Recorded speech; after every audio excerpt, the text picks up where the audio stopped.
Assalamualaikum warahmatullahi wabarakatuh. Perkenalkan, nama saya Nur Faiza dengan NIM 2021800023 dari mahasiswa Universitas Muhammadiyah Purworejo semester 2 PGSD.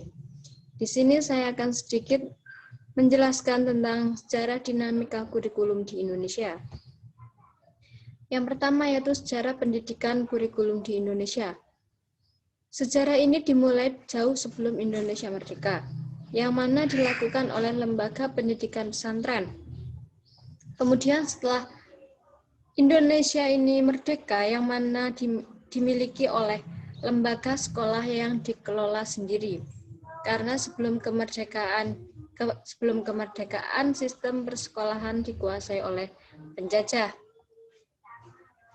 Pesantren pusat pendidikan Islam yang sangat kuat diduga berkaitan dengan kedatangan para musafir dan pedagang muslim yang masuk lewat jalur perdagangan pada abad sekitar 7 dan 8.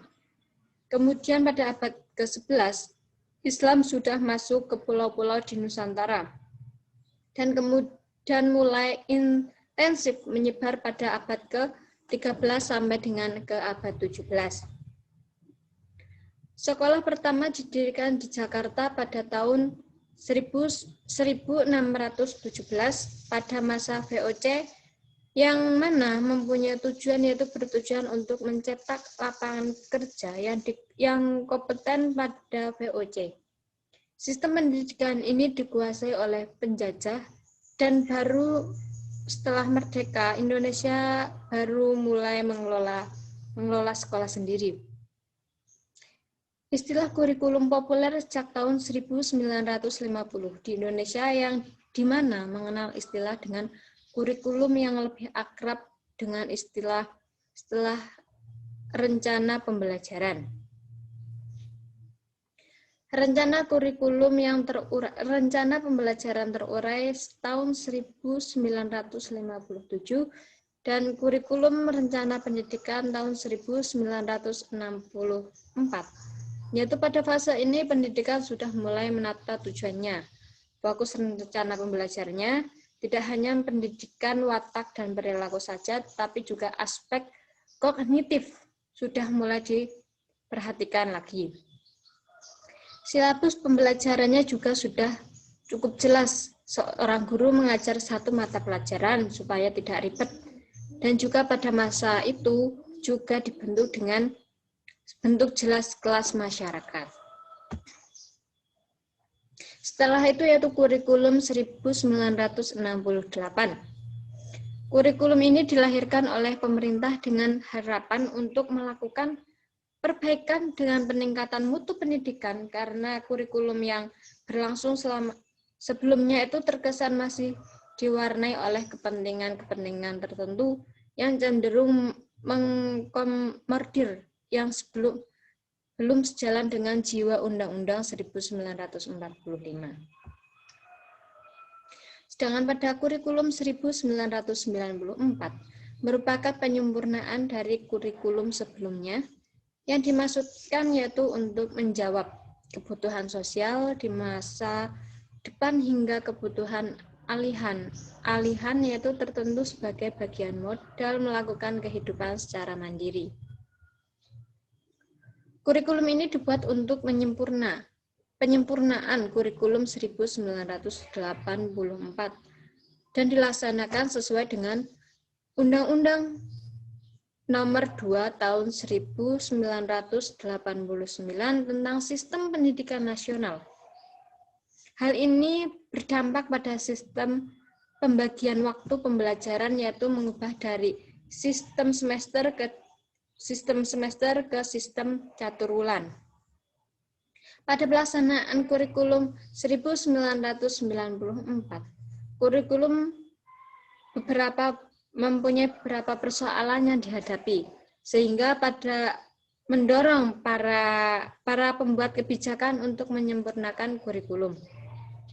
Kurikulum tersebut dengan cara diberlakukannya suplemen kurikulum 1994. Kurikulum 2004 yaitu atau kurikulum KBK, kurikulum berbasis kompetensi, merupakan sebuah konsep kurikulum yang menekankan pada pengembangan dan penguasaan kompetensi bagi peserta didik melalui berbagai kegiatan dan juga pengalaman sesuai dengan standar nasional, kemudian sehingga hasilnya dapat dirasakan oleh peserta didik.